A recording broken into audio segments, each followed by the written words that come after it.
नमस्कार, मैं हूं सृष्टि शर्मा और स्वागत है आपका हमारी खास पेशकश एफएनओ जंक्शन में, जहां पे हम इंडेक्स पे आपकी क्या रणनीति होनी चाहिए वो भी बताएंगे और साथ ही वायदा बाजार में किस तरीके का डेटा बिल्डअप हो रहा है और कौन से शेयर्स और सेक्टर्स पे आपको नजर रखनी चाहिए वो भी हम सटीक रणनीति आपके सामने लेकर आएंगे। इसके लिए हमारे एक्सपर्ट के साथ भी जोड़ेंगे। पर चलिए आगे बढ़ने से पहले एक बार बाजार की बड़ी बातों पर नजर डाल लेते हैं।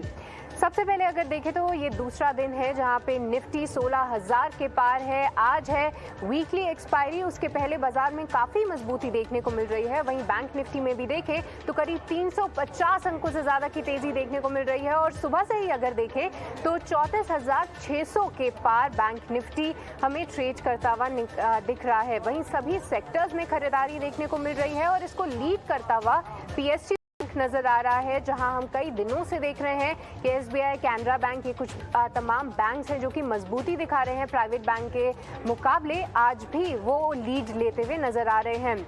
और कुछ स्टॉक्स की अगर बात करें तो टाइटन आज है निफ्टी का टॉप गेनर, जहां पे शानदार बिजनेस अपडेट के बाद टाइटन में करीब 6% की तेजी देखने को मिल रही है।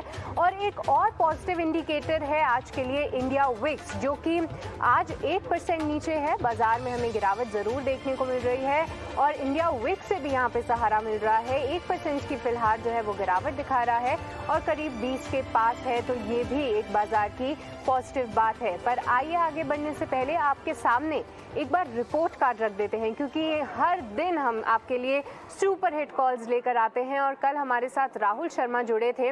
उन्होंने आपको निफ्टी और बैंक निफ्टी दोनों पे ही कॉल दी थी और यहाँ पे काफ़ी अच्छे रिटर्न्स जो हैं हमारे दर्शकों ने कमाए। निफ्टी में करीब 1.5% और बैंक निफ्टी में भी करीब आपको 1.5% का प्रॉफिट होते हुए देखा। वहीं कुछ स्टॉक स्पेसिफिक रणनीतियों की बात करें तो बजाज ऑटो में करीब 3% का आपने रिटर्न कमाया और एसबीआई और वर्लपूल भी इनकी स्टॉक लिस्ट में शामिल थे, जहां पे 2%, वर्लपूल में 2% और अदानी एंटरप्राइज भी काफ़ी वॉलेटाइल काउंटर है पर लगातार इसमें हम दिन प्रतिदिन मजबूती देख रहे हैं, वो भी आपको 1% की गेन्स देकर गया। तो ये जो है हमारा रिपोर्ट कार्ड है, जहाँ पे ना ही सिर्फ इंडेक्स, इसके अलावा करीब 4 से 5 स्टॉक्स ऐसे रहे जहाँ पे आपने काफ़ी अच्छे रिटर्न्स कमाए। पर आज के लिए कौन से स्टॉक्स जो हैं आपको रेडार पे रखने चाहिए, कहाँ पे एफएनओ डेटा अच्छे तरीके से बिल्डअप हो रहा है, आइए हमारे एक्सपर्ट से ये सारे जो है चीज़ें जानेंगे। और आज अगर हम देखें तो हमारे साथ गौरव बिस्सा जुड़ चुके हैं, उनसे भी हम बात करेंगे। पर एक बार उनके पास जाने से पहले हम निफ्टी के आंकड़े की बात कर लेते हैं। अगर निफ्टी के फ्यूचर्स में देखें तो वहाँ पे ओआई चेंज हमें ज़रूर होते हुए को मिला है, पर एक शॉर्ट कवरिंग हमें निफ्टी में देखने को मिल रही है। करीब 1.4% की यहाँ पे ओआई नेगेटिव में गया है। पर निफ्टी में हम देख रहे हैं कि सुबह से ही मजबूती है और अगर इसका वीवैप देखें तो 16,100 के आसपास है। वहीं बैंक निफ्टी में भी अगर हम बात करें तो वहाँ पे भी कल हमने एक लॉन्ग बिल्टअप होते हुए देखा था, पर वहाँ पे भी आज हम एक चेंज इन ओआई देख रहे हैं। यहाँ पे भी कुछ शॉर्ट कवरिंग का ही हमें सहारा मिल रहा है और बैंक निफ्टी में भी जो सिग्नल्स हैं वो कुछ यही दर्शा रहे हैं। आने वाले समय में एक रेजिस्टेंस जो है वो 35,000 के आसपास हम देख सकते हैं, हालांकि सपोर्ट जो है बैंक निफ्टी के लिए 34,300 के आसपास निकल कर आ रहा है। पर आइए इस पर रणनीति क्या होनी चाहिए अपने एक्सपर्ट से जानते हैं और हमारे साथ गौरव जुड़ चुके हैं। नमस्कार गौरव, स्वागत है आपका 18 आवर्स स्वदेश पे। देखिए आज है वीकली एक्सपायरी, उससे पहले हम देख रहे हैं कि अभी 12 बजे के आसपास तक सुबह से ही कहीं ना कहीं हमें डाउ फ्यूचर्स से भी सपोर्ट मिला है, वो हरे निशान में भी हैं। निफ्टी के आंकड़े भी जो हैं वो अच्छे ही दिखा रहे हैं, विक्स नीचे है। ऐसे में एक्सपायरी को ध्यान रखते हुए कोई ट्रेड जो आपकी नज़र में है, क्या इस मजबूती को आप और भी ड्राइव करना पसंद करेंगे या फिर इन स्तरों पे थोड़ा सा कॉशियस हो जाना चाहिए? Good afternoon. यहाँ पे रुझान जो था वो पॉजिटिव था, अभी मुझे लग रहा है कि रुझान पॉजिटिव ही रहेगा।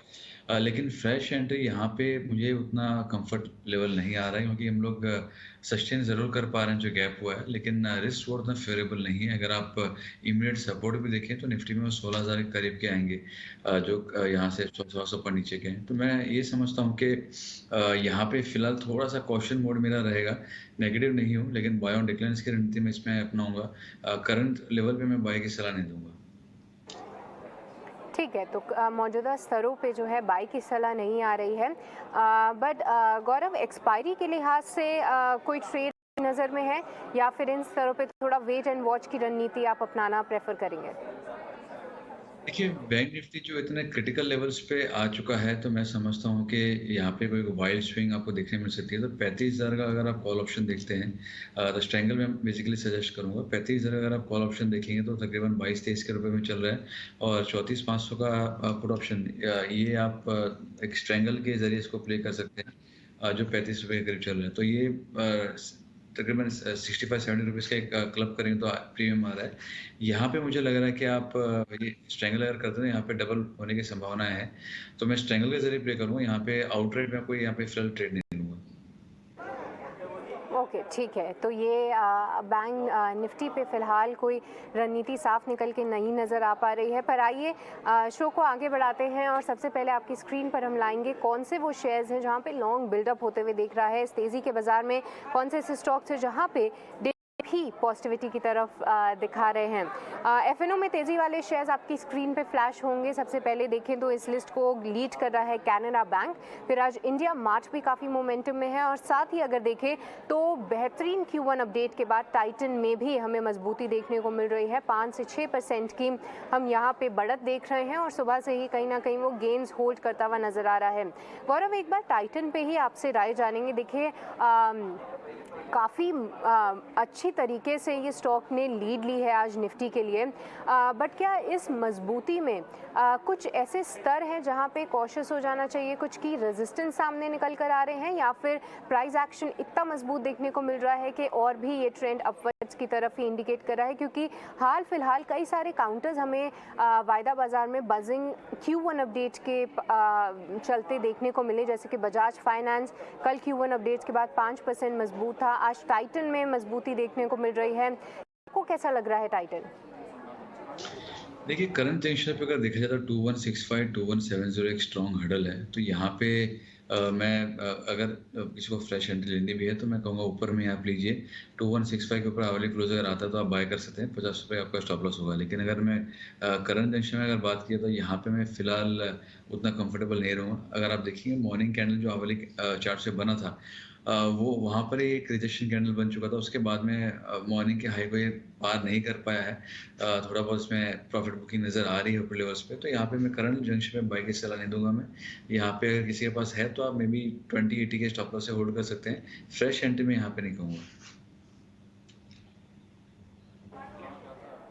ठीक है, तो मौजूदा स्तरों पे बाय करने की रणनीति नहीं है। पर गौरव, अगर हम देखें तो कुछ PSU बैंक्स हैं जो कि लगातार मजबूती दिखा रहे हैं, जैसे कि SBI है या कैनरा बैंक है। आज भी वहाँ पे पॉजिटिव OI होता हुआ दिख रहा है। क्या यहाँ से भी आप इन बैंक की जो तेज़ी है उनको राइट करना पसंद करेंगे, या फिर स्टॉप लॉस काफ़ी नीचे निकल कर आ रहा है तो थोड़ा सा आपको कॉशियस हो जाना चाहिए? देखिए, सिलेक्टिवली बैंक्स अच्छे लग रहे हैं। यहाँ पे अगर आप कैनरा बैंक रखेंगे तो काफ़ी बड़ा ब्रेकआउट आपको देखने मिल चुका है, वहाँ से काफ़ी स्ट्रॉन्ग अपसाइड भी आ चुकी है। लेकिन अगर मैं बैंक ऑफ बड़ौदा में अगर रखूँ तो वहाँ पे मुझे थोड़ा अभी भी मौका दिख रहा है कि अगर आपको ये 104 के करीब मिलता है, 1 रुपये नीचे भी अगर मिलता है तो आप बाय कर सकते हैं। 102 रुपये का स्टॉप लॉस होगा। ऊपर में स्टॉक जो है 110 तक के लेवल एक बार आपको देखने मिल सकते हैं। तो मुझे लग रहा है कि बैंक ऑफ बड़ौदा जो है वो यहाँ पर थोड़ा क्लीन दे रहा है, रिस्क रिवॉर्ड फेवरेबल भी है, तो मैं उस पर फोकस ज़्यादा रखूँगा। ओके, पर सौरभ, अगर मैं बात करूं गुजरात गैस की, तो वो आपको कैसा लग रहा है? वो एक बार ज़रूर मैं जानना चाहूँगी, क्योंकि वहाँ पे अगर हम देखें तो आज एक पॉजिटिव OI भी बिल्डअप हुआ है और काफ़ी बीटन काउंटर है ये। आज करीब 1.3% की जो है ये तेज़ी दिखा रहा है। आपकी इस पे कोई रणनीति दिख रही है गौरव? देखिए, यहाँ पे मैं भी इसमें बुलिश था, लेकिन अनफॉर्चुनेटली एक डाउनवर्ड स्विंग में स्टॉप लॉसेस ट्रिगर हो गए थे। लेकिन यहाँ पे 445 448 ये प्रीवियस स्विंग हाई जो बना था, यहाँ पे एक क्रिटिकल सपोर्ट आप कह सकते हैं। तो यहाँ पे अगर किसी को बाय करना तो वो आपके लिए स्टॉप लॉस हो जाएगा। ऊपर में ये 470 तक के लेवल देखने मिल सकते हैं। वॉल्यूम पार्टिसिपेशन काफ़ी अच्छा हो रहा है और डेली चार्ट में भी स्टॉक जो है वो काफ़ी अच्छा शेप अप हो रहा है। तो मैं समझता हूँ एक दो दिन इसके लिए थोड़े पॉजिटिव रहेंगे। ओके, तो थोड़ी पॉजिटिविटी और आ सकती है गुजरात गैस में, तो इसको आप रेडार पे रखिए। पर आइए, जब मार्केट बढ़ता है तो बहुत सारे स्टॉक्स को शॉर्ट कवरिंग का भी सहारा मिलता है। अब वो कुछ स्टॉक्स आपकी स्क्रीन पर लेकर आएंगे जहां पे हमें शॉर्ट कवरिंग देखने को मिल रही है, और इस श्रेणी में IGL, TCS और फर्स्ट हमने आपके लिए निकाले हैं।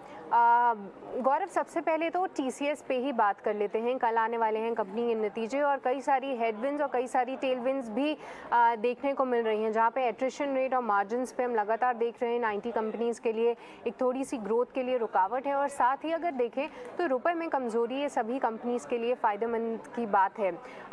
TCS के नतीजों से पहले हम देख रहे हैं कि स्टॉक थोड़ी सी मजबूती दिखा रहा है, और आज डेटा भी सजेस्ट कर रहा है कि शॉर्ट कवरिंग यहाँ पे देख रहे हैं हम। क्या आप इस TCS की राइड को, इस TCS की तेज़ी में पार्टिसिपेट करना चाहेंगे? क्योंकि देखिए नैस्डैक भी पिछले 2 दिनों से देखें तो निचले स्तरों से काफ़ी अच्छी तरीके से ऊपर आ रहा है। क्या TCS जैसी कंपनी आपके रेडार पे है?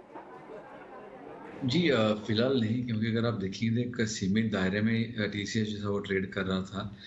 अब यहाँ पे एक थोड़ा मोमेंटम को देखने मिल रहा है, लेकिन ओवरऑल अगर आप देखेंगे तो 3350, 3400 ये काफ़ी मेजर हर्डल है यहाँ पे।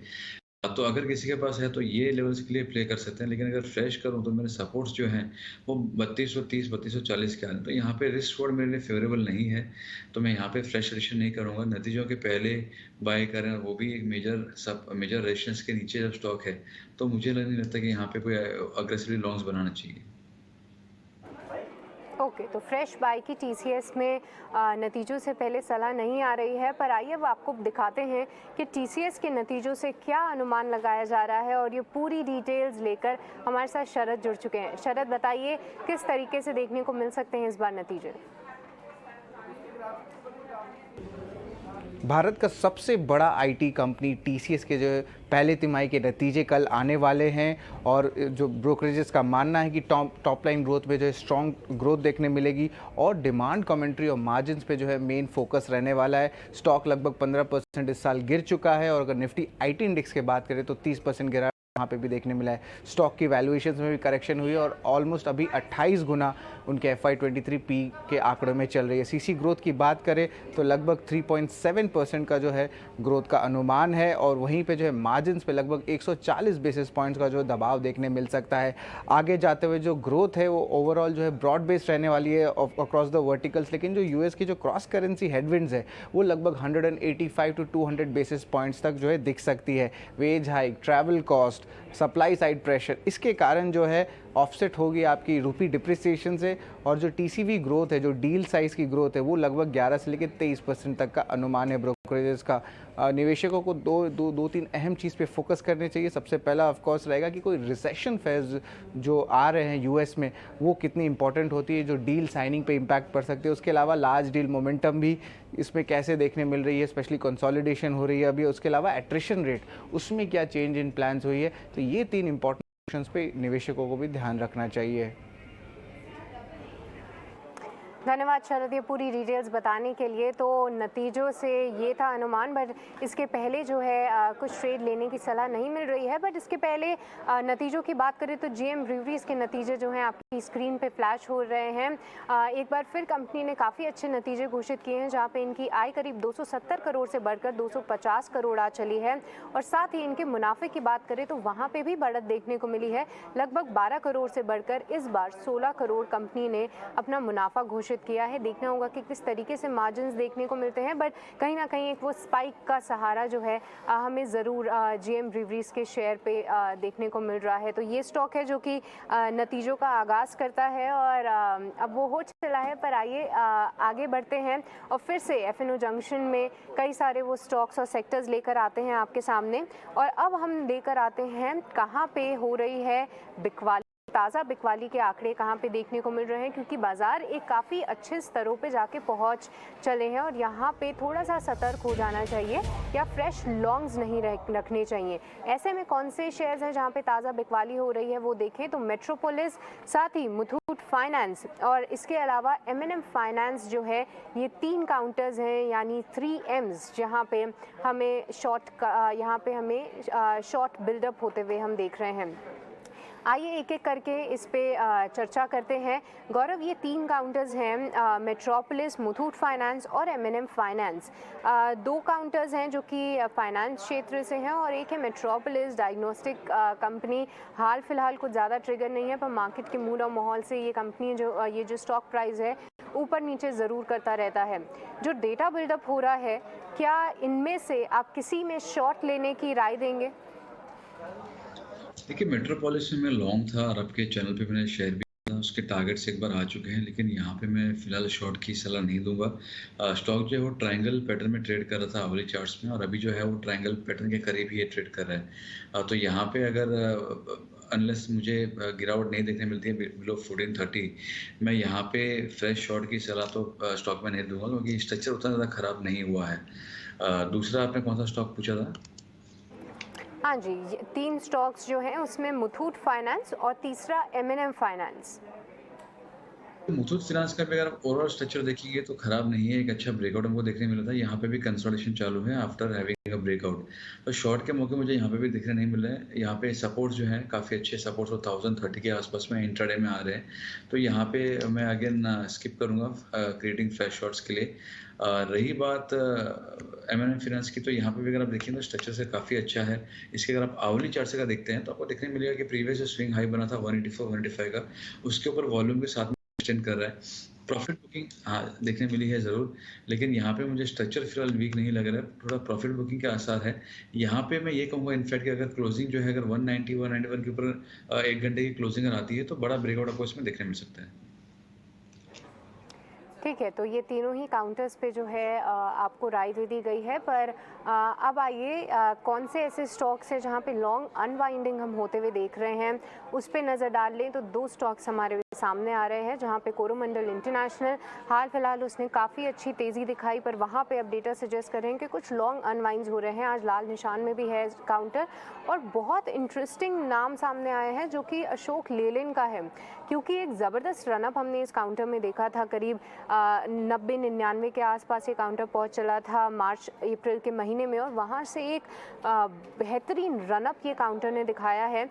बट इन स्तरों को 150-155 के भी टारगेट्स आते हैं, वो अचीव तो नहीं कर काउंटर। आज डेटा सजेस्ट कर रहा है कि कुछ जो लॉन्ग्स बने थे वो अनवाइंड हो रहे हैं। गौरव, ये दोनों ही काउंटर्स पे आप क्या राय रखते हैं, क्योंकि कोरोमंडल इंटरनेशनल फंडामेंटल पिक भी इसको काफ़ी एनालिस्ट ने सजेस्ट किया था, बट क्या इन स्तरों पे अब थोड़ा सा सतर्क हो जाना चाहिए, या जिन्होंने ख़रीदा है उनको कुछ मुनाफा वसूल कर लेना चाहिए? और साथ ही अशोक लेलैंड पे आप क्या राय रखते हैं, क्योंकि लगातार हम इस काउंटर में मजबूती देख रहे हैं, आज कुछ लॉन्ग अनवाइंड्स हो रहे हैं, कितना भरोसा करना चाहिए इस पे? ये कोरोमंडल का ओवरऑल स्ट्रक्चर काफ़ी स्ट्रॉन्ग है। इसके अगर आप रेडियो स्टैंड चार्ट भी देखेंगे तो काफ़ी स्ट्रॉन्ग आउट परफॉर्मेंस देखने मिला है। सिमिलर स्पेस में दूसरी कंपनियों में हमने देखा है काफ़ी प्रेशर रहा है, काफ़ी करेक्शन आया है। ये जो है ये थोड़ा अछूता रहा है। तो जब कोई स्टॉक इतना स्ट्रॉन्ग चल रहा है तो मैं यहाँ पे फिलहाल तो डरने की सलाह नहीं दूंगा मैं, क्योंकि यहाँ पे ट्रेंड इंटैक्ट है। ब्रेकआउट्स इसके प्रीवियस जो ब्रेकआउट्स है वो इंटैक्ट है। ये 1-2 दिन आपको लॉन्ग बिल्डअप्स, 1-2 दिन आपको लॉन्ग अनवाइंडिंग्स आप शॉर्ट करें वो मिल सकता है, बट वो अगर आप ओवरऑल देखेंगे किस तरह से पिछले 1-2 महीने का डेटा था, तो 1-2 महीने का डेटा इसका पॉजिटिव ही है। तो यहाँ पे आप मैं नहीं समझता हूँ कि पैनिक यहाँ पे होना चाहिए। यहाँ पे फिलहाल आप बने रह सकते हैं। वहीं अगर आप बात करें अशोक लेलैंड की, तो स्ट्रक्चर इसका भी अच्छा है, सेक्टर सपोर्टिव है इसका। यहाँ पे भी मुझे लगता नहीं कि कोई दिक्कत की बात होगी जब तक स्टॉक जो है 143 के नीचे नहीं जा रहा है। ये इंट्राडे में भी मुझे बहुत वीक नहीं लग रहा है। तो शॉर्ट टर्म सपोर्ट 143 का है, जिन्होंने लिया है उनका स्टॉप लॉस 143 का होगा। ये अगर सस्टेन हो गया तो जो आप चर्चा कर रहे थे 157 158 लेवल्स की, वो एक बार आपको देखने मिल सकते हैं। तो स्ट्रक्चर पॉजिटिव है, बने रहिए। ठीक है, तो कोरोमंडल इंटरनेशनल और अशोक लेलैंड दोनों में ही आपको राय दे दी गई है, और अशोक लेलैंड की स्पेसिफिकली अगर हम बात करें तो वहाँ पे जो है 143 का आप एक स्टॉप लॉस लगा सकते हैं, और आने वाले समय में ऊपर के भी इसमें भाव दिखाने का ये काउंटर दमखम रखता है। पर आइए एक बार मार्केट पे नज़र डाल लें तो सेंसेक्स की अगर बात करें तो आज वो करीब 364 पॉइंट्स की मजबूती दिखा रहा है, 0.7% के गेन्स है, और 54,100 के ऊपर सेंसेक्स हमें निकलता हुआ दिखा है। और सेंसेक्स के कुछ अगर हम बात करें कुछ आंकड़ों की, कुछ स्टॉक्स की, तो गौरव, एक बार मैं आपसे बजाज फाइनेंस और साथ ही बजाज फिनसर्व ये दोनों पे ही राय जानना चाहूँगी। एक ज़बरदस्त रनअप के बाद जो है ये दोनों ही काउंटर्स में कुछ नरमी हमें देखने को मिल रही है। क्या यहाँ पे जिन्होंने भी लॉन्ग बनाए थे उनको थोड़ा सा मुनाफा वसूल कर लेना चाहिए, क्योंकि काफ़ी वॉलेटाइल काउंटर्स हैं, या आपको लगता है कि कुछ की सपोर्ट लेवल्स अभी काफ़ी नज़दीक है और वहाँ से आगे भी ये चाल देखने को हमें मिल सकती है? देखिए, जिन्होंने निचले स्तरों पे लॉन्ग पोजीशंस क्रिएट की है, यहाँ पे जी बिल्कुल मैं मानता हूँ कि थोड़ा पार्ट प्रॉफिट करना चाहिए, लेकिन टोटल एग्जिट की मैं सलाह नहीं दूंगा। निचले स्तरों से काफ़ी अच्छी एक बाइंग इमर्ज हुई है और आवली चार्ट से ब्रेकआउट सस्टेन कर रहे हैं, तो यहाँ पे पार्ट बुक कीजिए। बजाज फाइनेंस में 5750 का कोई ट्रेडिंग स्टॉप लॉस उसके नीचे अगर जा रहा है तो एक बार आप एग्जिट करना बेहतर होगा, लेकिन फुल एग्जिट यहाँ पे मैं सलाह नहीं दूंगा। स्ट्रक्चर इसका अभी भी अच्छा है। वहीं अगर मैं कहूँ कि बजाज फिनसर्व की, तो यहाँ पे मैं एक बार के लिए प्रॉफिट बुक करने की सलाह दूंगा। जब प्रीवियस इसके ब्रेकडाउन लेवल्स थे 12,150-200 के, वहीं से स्टॉक फिर नीचे आया है, तो यहाँ पे एक बार आप प्रॉफिट बुक कीजिए। बेहतर दोनों का स्ट्रक्चर कंपेयर करूँ तो मुझे बजाज फिनसर्व से बजाज फिनांस ये स्ट्रक्चर थोड़ा बेहतर लग रहा है, तो मैं उसमें बने रहने की सलाह दूंगा। यहाँ पे एक बार आप प्रॉफिट बुक कर सकते हैं। ठीक है, तो दोनों ही काउंटर्स में अभी कुछ प्रॉफिट बुक करने की आपको सलाह मिल रही है, बट देखना काफ़ी इंटरेस्टिंग होगा कि आगे की चाल कैसी लगती है। पर गौरव, इसी के साथ हम आपके पास आना चाहेंगे। हमने कई सारे स्टॉक्स डिस्कस किए, पर आपसे जानते हैं कि कौन से ऐसे काउंटर्स हैं जो कि आपके रेडार पे हैं एफएनओ मार्केट से। पहला जो स्टॉक है वो मेरा इंडिगो में रहेगा। इंडिगो का चार्ट्स अगर ओवरऑल देखते हैं तो यहाँ पे काफ़ी अच्छा कंसोलिडेशन हमको देखने मिला है पिछले 5-6 दिनों से। अब जो है स्टॉक आसार दिखा रहा है कि ये कंसोलिडेशन के स्टॉक बाहर आ जाए, तो यहाँ पे 1640 के स्टॉप लॉस से बाय कर सकते हैं। 1750 का इसमें लक्ष्य होगा। वॉल्यूम पार्टिसिपेशन अच्छा है, ब्रेकआउट अच्छे हैं, मोमेंटम इंडिकेटर्स भी दिख रहे हैं, आपको पोजीशन से बनते हुए इसमें देखने मिल जाएगी। दूसरा स्टॉक जो मेरे रेडर पे फिलहाल आ रहा है वो है सन फार्मा। यहाँ पे भी अगर आप देखेंगे तो ओवरऑल सेक्टर अगर देखें तो यहाँ पे स्टेबल है। सेक्टर ने परफॉर्म नहीं किया है, लेकिन सेक्टर काफ़ी स्टेबल है। और दूसरा यहाँ पे अगर आप देखें तो इसमें भी अवली चार्ट्स पे एक अच्छा कंसोलिडेशन हमको देखने मिला है, और अब जो है स्टॉक थोड़ा ब्रेकआउट दिखा रहा है, तो 830 के स्टॉप लॉस से बाय कर सकते हैं। 880 का इसमें टारगेट होगा। तो सन फार्मा मुझे लग रहा है कि यहाँ पे आपको यहाँ पे आप प्रॉफिट, यहाँ पे लॉन्ग पोजीशंस क्रिएट कर सकते हैं। ठीक है, तो सन फार्मा यहाँ पे आपको खरीदने की सलाह मिल रही है। कुछ फार्मा काउंटर्स जो हैं तेज़ी दिखा रहे हैं। 880 के टारगेट के साथ आप इसे खरीदिए, और 830 जो है यहाँ पे आपको स्टॉप लॉस लगा के रखना है। और दूसरा इंडिगो भी जो है गौरव के रेडार पे है। यहाँ पे इंडिगो पे उन्होंने टारगेट जो बताया है वो 1750 का है, और यहाँ पे आपको 1640 का स्टॉप लॉस लगा के रखना है। देख रहे हैं कि स्पाइस जेट में कई सारी खबरें आ रही हैं, तो कहीं ना कहीं दूसरे मार्केट लीडर को इसका सहारा मिलेगा, और कच्चे तेल में भी नरमी इस काउंटर के लिए एक बूस्ट साबित होगा। चलिए अब फिर से कुछ एफएनओ मार्केट के स्टॉक्स पे नज़र डालें। और गौरव, मैं आपसे स्पेसिफिकली एमएनएम की बात करना चाहूँगी। यहाँ पे मैं क्यों पूछ रही हूँ, क्योंकि कल डेटा बता रहे थे कि यहाँ पे एक शॉर्ट कवरिंग है। आज ओआई बिल्डअप होते हुए हम देख रहे हैं, और लाइफ हाई पे जा चला है ये स्टॉक। आगे की चाल आपको कैसे लगती है, और कहाँ तक आप ये तेज़ी होते हुए देख रहे हैं? देखिए, अगर इसका ओवरऑल स्ट्रक्चर देखा जाए, इसके अगर मैं डेली चार्ट अगर देखता हूँ तो ब्रेकआउट देखने मिला था हमको 2-2.5 साल का। उसका रिटेस्ट करके स्टॉक जो है वॉल्यूम के साथ में ऊपर गया है। अब कंसोलिडेशन दिखा के फिर स्टॉक जो है एक प्रीवियस स्विंग हाई को पार कर चुका है। ये जो रैली है ये 1160-70 के लेवल एक बार आपको देखने मिल सकते हैं। 1115 का काफ़ी स्ट्रॉन्ग सपोर्ट एरिया है। जब तक ये सेशन होता है यहाँ पे और अपसाइड आपको देखने मिल सकती है टुवर्ड्स 1160 टू 1190। ठीक है, तो एमएनएम में जो है अभी भी आने वाले समय में तेज़ी देखने को मिल सकती है, तो ये काउंटर पे भी आप इसको रेडार पे रखिए। पर चलिए, इसी के साथ एफएनओ जंक्शन के ये शो को यहीं पे समाप्त करने का वक्त चला है। गौरव, आपका बहुत बहुत शुक्रिया हमारे साथ जुड़ने के लिए, और सभी दर्शकों को क्या डेटा बिल्डअप हो रहा है और कौन से स्टॉक्स आपको रेडार पे रखने चाहिए वो बताने के लिए।